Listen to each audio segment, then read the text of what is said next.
Hey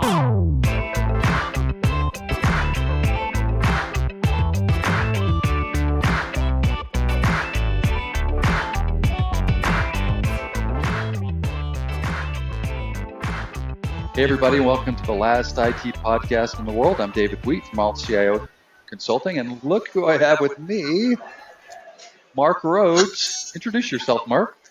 Hi, I'm Mark Rhodes. I am Director of Sales and Marketing with Continia North America, and just all-around beer whore. Oh, terrific. We've got that word, and I'll have to mark it as moderately explicit. Hey, I just pulled this out of my pocket. Do you mind reading it for the audience? I bet $5 Mark wears his Florida Gators cap.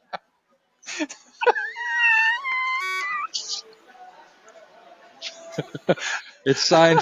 You'll notice it's signed, dated, and timed. And assuming you didn't just write this when I was away for a second, I believe, and I am so incredibly impressed. Who did you bet that with, though? You I'm did. not You owe paying me. You owe me $5. Anyway, that was worth it for that little trick. That's pretty good. you're world famous because people would recognize you in many airports, and you're just a That'd be connected nice. guy. And I am lucky enough to live in the same town as you because I'm connected to like this many people, pretty much. That's on average. So super great. And we sometimes come here to Peculiar Ales here in Windsor, Colorado, and we have beverage. What are you drinking today, Mark? We have to set the foundation first before we Please. get to the beer. There's three things I have to point out. My bad. Yes, that's fine. Yeah, you want to get in. You're excited about talking about change management. I gotta inform the public what's happening here. One, the joke about the hat. See, I thought I was gonna be, thematic. You guys always make a point about the hats, and I really appreciate that. And so I wanted to make sure to bring a hat. And I got to tell you, I had a choice between 3 gator hats, and I went with the tan one today. So I would have won no matter what. I'm just towing the line here. 2. Thank you. I really would like recognition. I believe, correct me if I'm wrong, I believe this is the first live podcast that you've done. As Stephen Colbert says, live on tape from Peculiar Ales. Remote. It's our first remote. Yeah. You're a barrier breaker. I'm so happy for that recognition. Thank you very much for the honor. Yep. It's also the first episode where there has been beer present and the word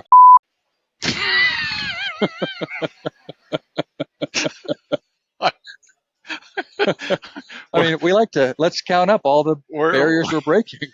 We're pretty much done already, aren't we? Yeah, I think we can just put this one in a can. This one's never going to see the light of day. I don't know what I was thinking. Yeah, this is on you, clearly. Clearly. Lack of judgment. So anyway, okay, are you done setting stage? Thank you for the hat nod.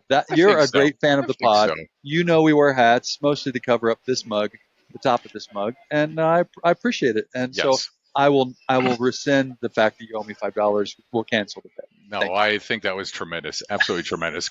Worth every penny. We'll come back and talk about our hats, but we're going to talk about beer first.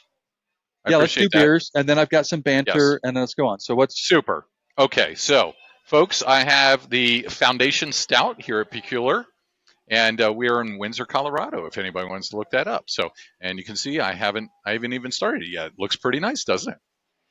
I have the Peculiar Pills. As Mark knows, I'm a real beer aficionado. I pick whatever's yellow and low ABV. Here we go. He picks brown. He picks like brown mud beer. I don't even know what that is. It is winter. So, Prost. Toast. Yeah, good to have you here. Let's have Before we go on to my little banter topic, which I have not prepared you for, I've prepared you that you're not going to be prepared for. Let me tell you something. Peculiar Ales is on Main Street in Windsor, Colorado. Nice. And I just love that I live in a town that has a main street, and it's literally the main street. Is this weird? Really is Main Street, exactly. And you could explain what's behind you, too, because it's showing up in the picture there. I think you'll have to. What is that thing? It's an old grain something? Well, you're the farmer in the two of us. Because my last name is Wheat. Way to stereotype. and anyone with a last name of Cooper still makes barrels? Well, it's handed down. It's a family Clearly, familiar thing. yeah, It's some farm storage implement of some sort, but they got it from someplace and built structure underneath it, and it's just it's what we do around here, right? We take that and we make it part of the scenery and part of the atmosphere, yeah, and I got to say, not so nice out right now. It's a little chilly, but in the summertime, that is one of the most beautiful spots to sit here in Windsor. So, yes, awesome. Yeah, thank you, Peculiar Ales, for hosting us. It's a wonderful exactly. spot. We might have to come back in the summer and do an outdoor I like that very barbecue much. for sure. So awesome. Yes. Let's get into the banter. So, Mark, I don't know if I've ever asked you about this before, but the very first words in your LinkedIn profile are former wannabe astronaut. And I need a short version of why you chose to lead with that. And then I've got a related quiz for you. Oh, It's about excellent. movies. It's Excellent. about movies with astronauts. Okay. Do you want the 1 minute version or the 10-minute version? I'll take up to Shorter. 2.5 minutes. I don't I don't have a version that fits that. I want everybody to know too.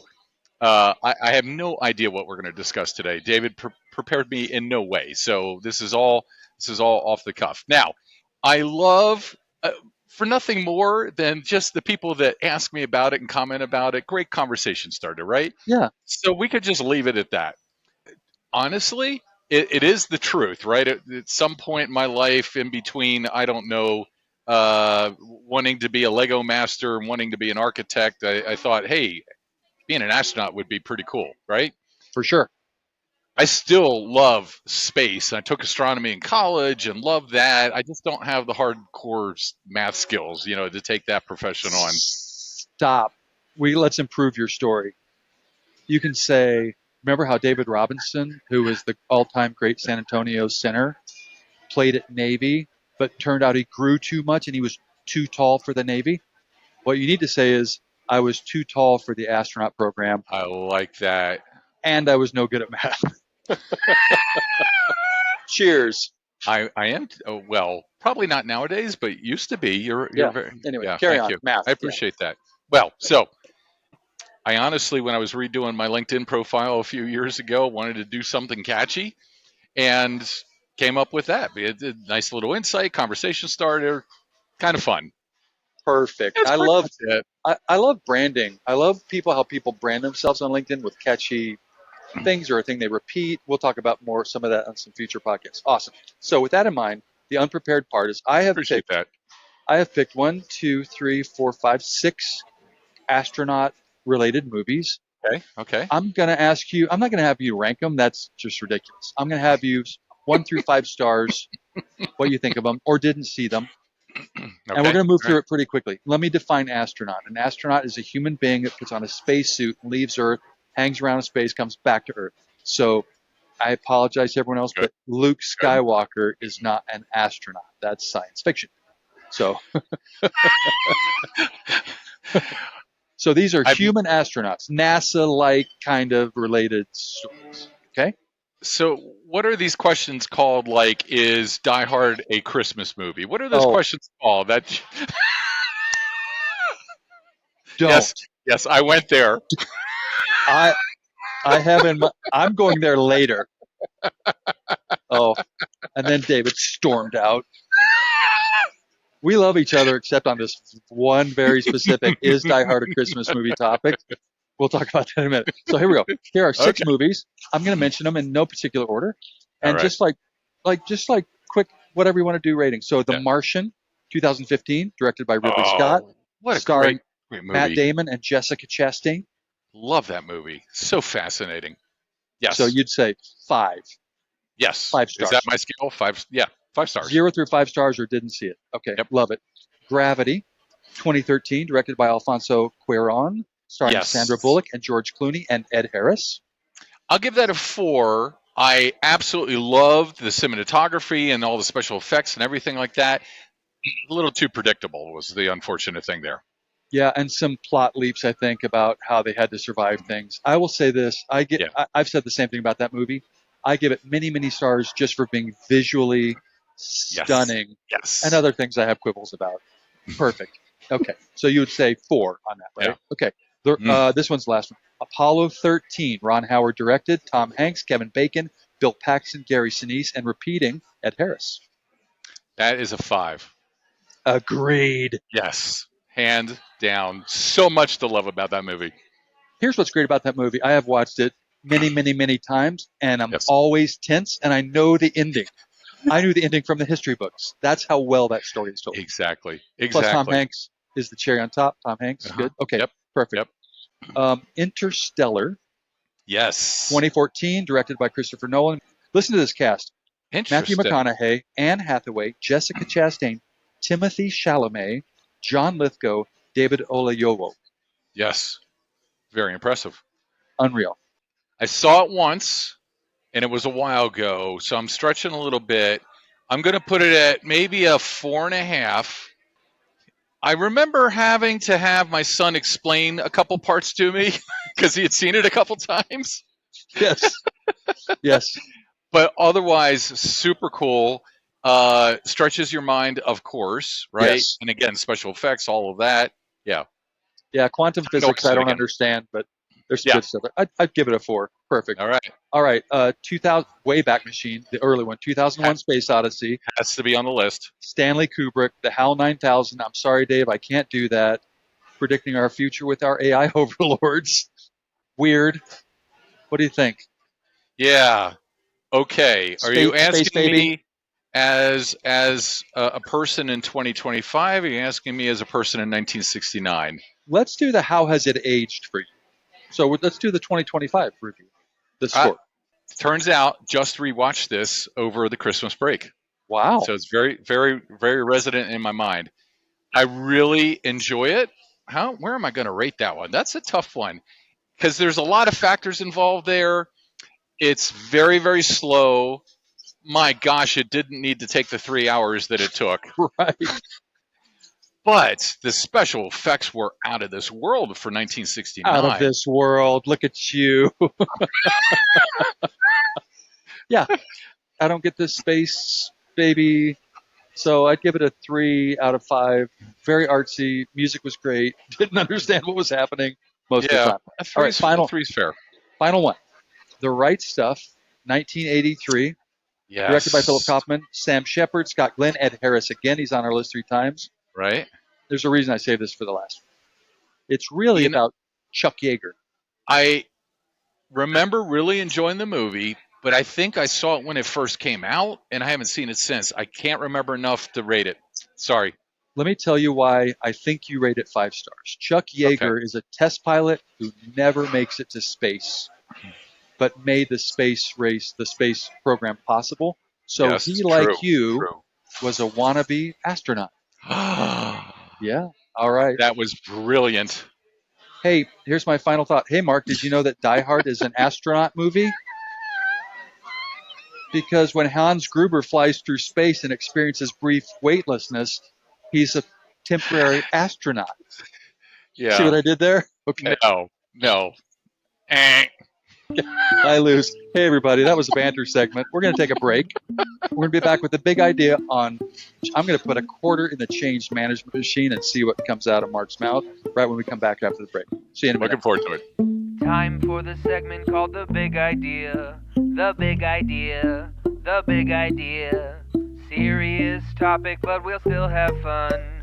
We'll still have fun with The Big Idea. Better IT, hands in the air cause we like IT, that's great. I'm not a famous rapper, but I can help you with technology. I can show you how to pick software. Hey, everybody, welcome back to the last IT podcast in the world here with Mark Rhodes. We're done with the banter. Whew, that was fun. And we're going to talk about the big idea, change management, which is such a hard thing to describe, define.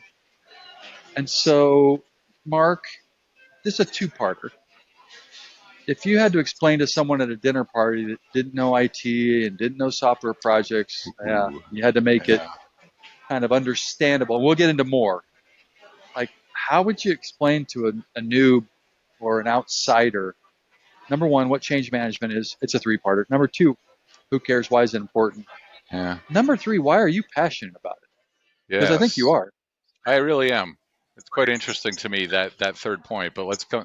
We'll get there. Okay. I don't know that anybody's ever asked me to describe it. What is it?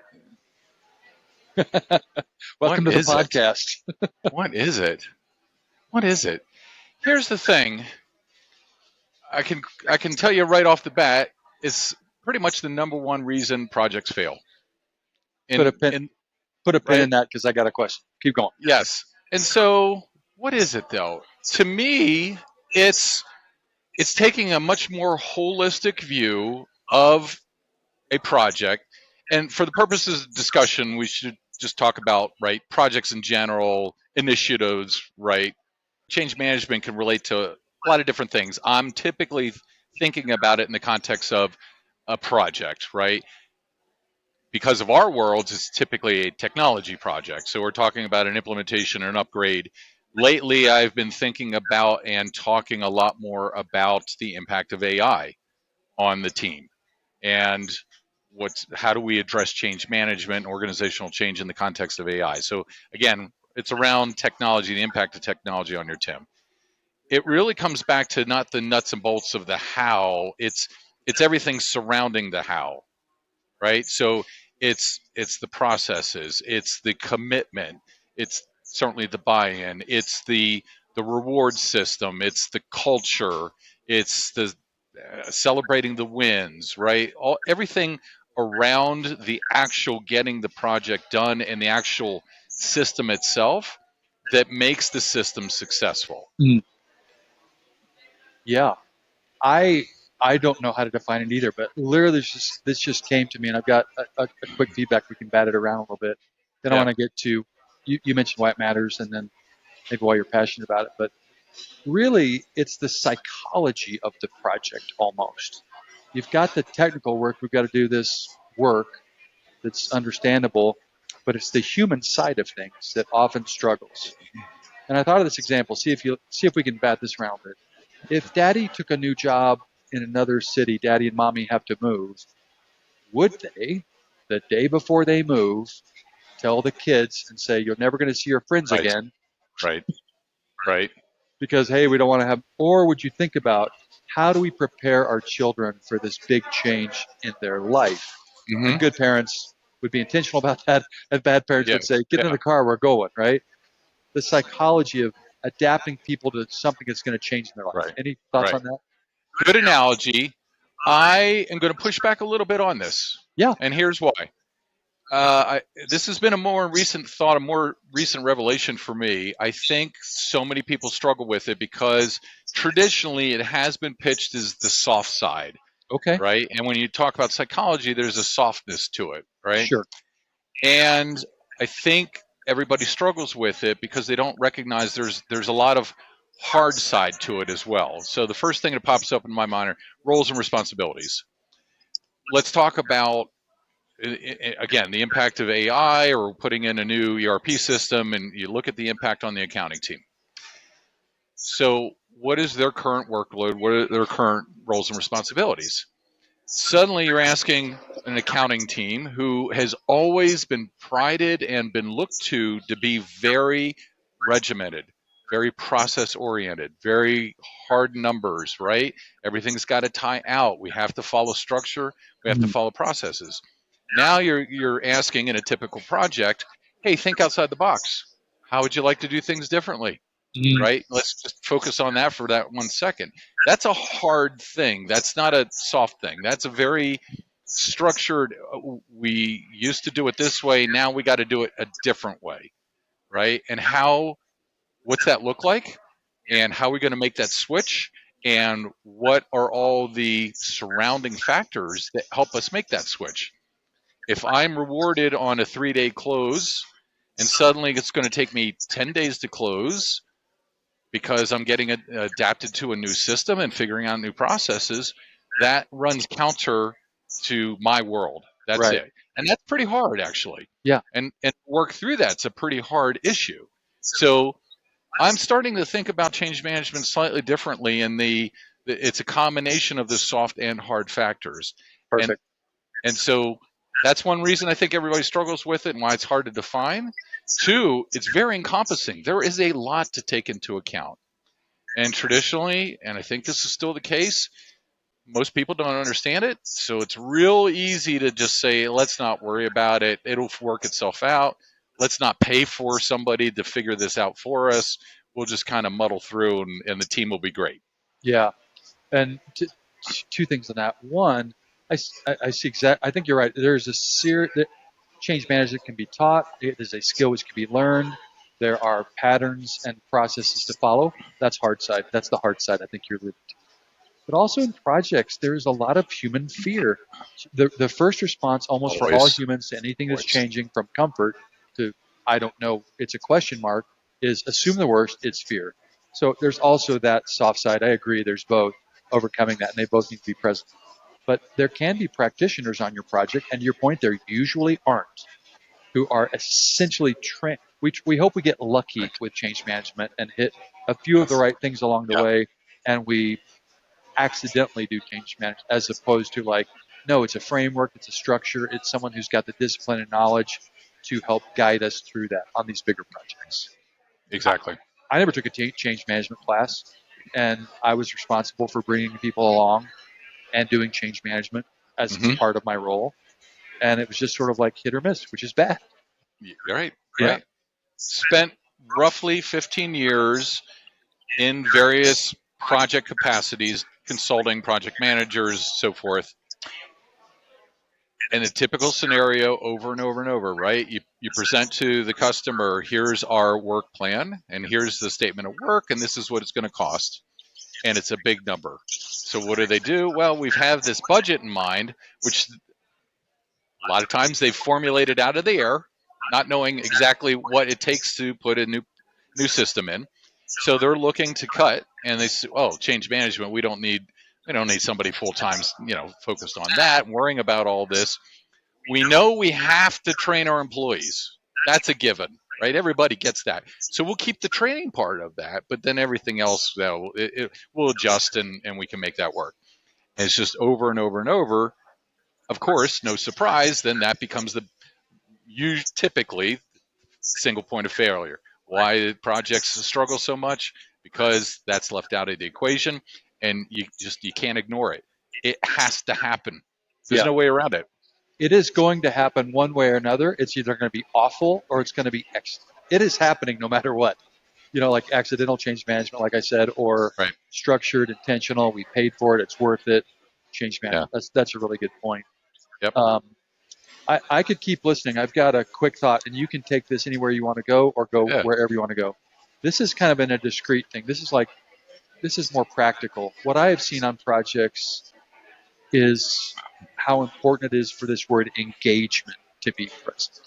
Right. Sometimes we make these big software or ERP projects kind of like a top tier leadership that's making all the decisions.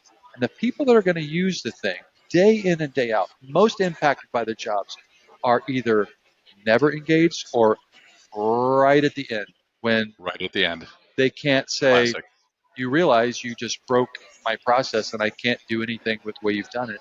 So this idea of engagement and going deep into your organization at the right time, but early. Any thoughts on? So we're kind of into almost the bits and components of what to do, but like get if you've got an hourly worker that's doing AP work, they need to be on your project as early as reasonably possible, and you need to listen to that. Any thoughts on that? Let me restate that. My favorite tool to use when talking about change management is the change curve. That's the generic term I assigned to it. I don't remember the formal term. If I send that to you, you can include that in the notes when you publish this, right? So we'll do that. And that's exactly what it addresses. Everybody moves through this change curve. It's similar to dealing with the 5 stages of death, right? You've got to go through these stages, and everybody goes through it a little bit differently, right? Depending on their previous experience, their what's going to happen in the future, what they know, what they don't know. The different stages might appear differently. They might last for different lengths. They might move at different speeds, all of that, right? The change curve is exactly that. Up front, when you hear about the change, there's some initial excitement, and then it quickly transcends into, okay, how's this affect me? How's this affect my team, my world? And working through what that means is a function of time, your previous experiences, certainly the organizational culture, what kind of support you have, what kind of change management attention you have on the project. And people have to move through this. And what you hope to have happen is the dip, right? The worry that comes along with that is reduced, and people move through that quicker because they see, oh, here's the positive impacts. They start to see some quick wins. They see people addressing the concerns and all the structure that goes around with just getting the system in. The ones and the zeros about how we set up the chart of accounts and all that stuff. There's, of course, more to it than that. And so try to get them through that change curve. But what typically happens is management, who has been thinking about doing this project for a while, is always further ahead than the key stakeholders that have to be engaged. Of course, they've had more clock cycles to think about it. They're already a further on. Perfect point. Right. Get people into that curve and get them started sooner. Exactly. Bring them in sooner. Bring them along as close as you can to management who is leading that change. Yeah. And you can get through it because you have to go through it. So it's a fascinating tool. It's such a simple model, but when you start to dissect it, really does help you understand all the impacts that are at play. Yeah. Here's another random thing.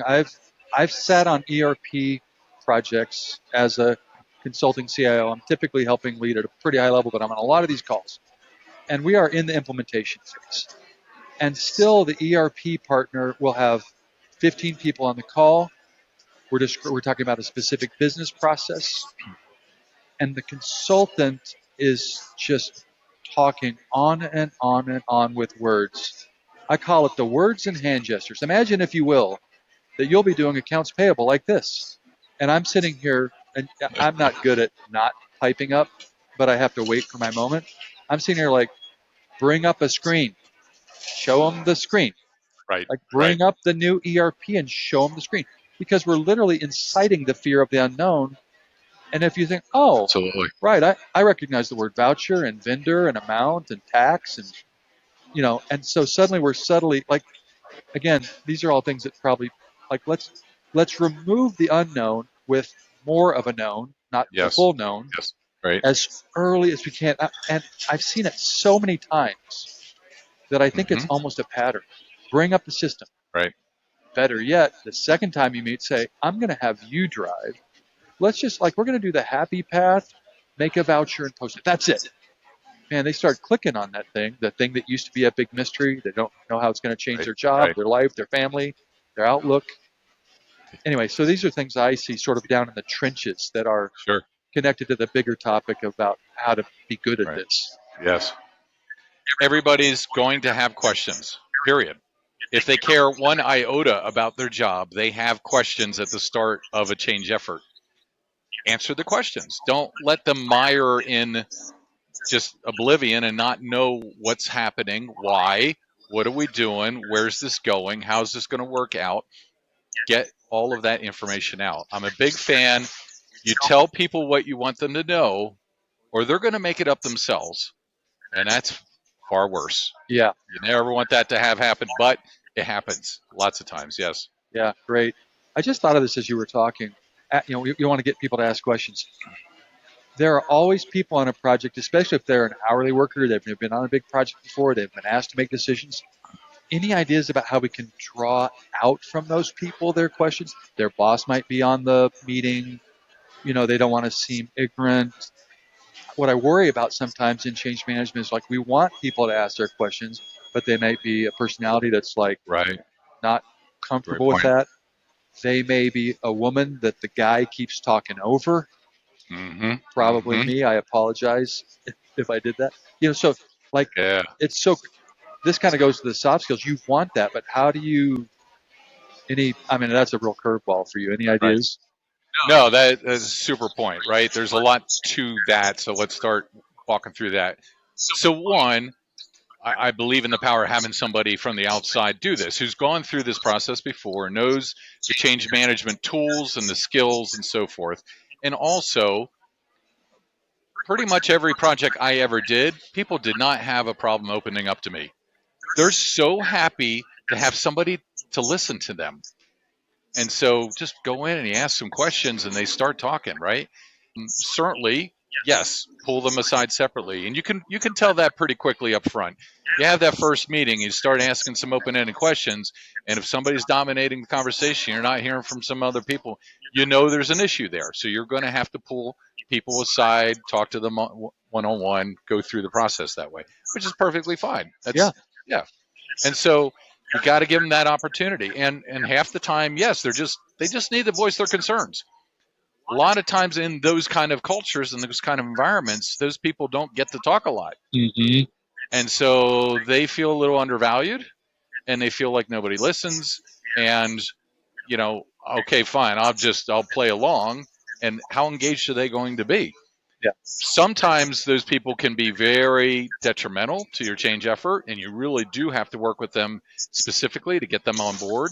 Sometimes they're just never going to come along, and then what a waste of time and energy and effort that is. Yeah. So, yeah. yeah.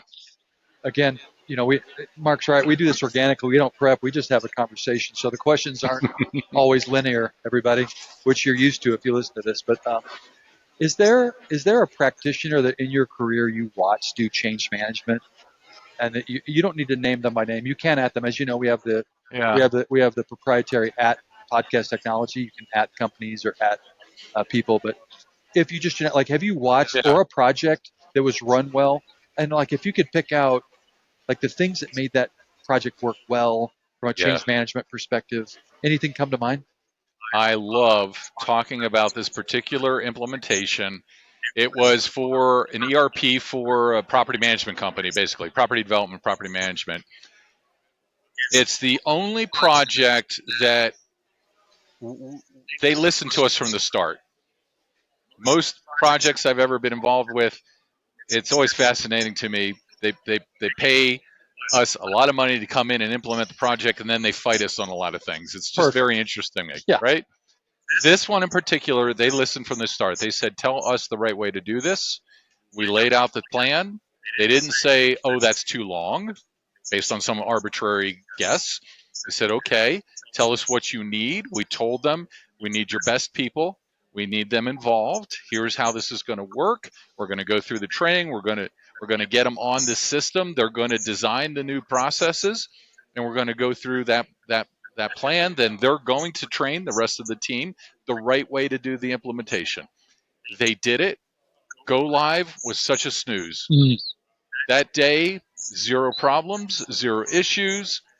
Everybody was happy. It was so business as usual. It was scary. We thought we had missed something because it was so calm. Right.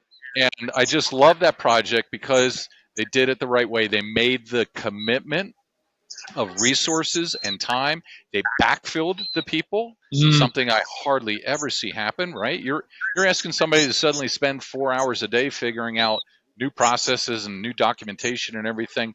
Well, what's happening with their regular work? How committed are they going to be if they know they still have to do their full job? So they backfilled them, and it was such a delight and such a successful project. And that convinced me forevermore that's the way you do a project, because I saw the results when the commitment's made. It was beautiful. Yeah. Great story. I love to hear it. This is related. This was one of my last questions. We can go anywhere you want from here. But why in the year of our Lord 2024, where there have been Harvard Business School studies and books written? We're in 2025 now? Mark, follow-up question.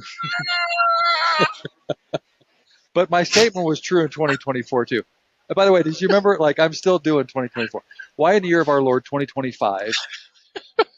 Because we know exactly what makes a big software technology project fail.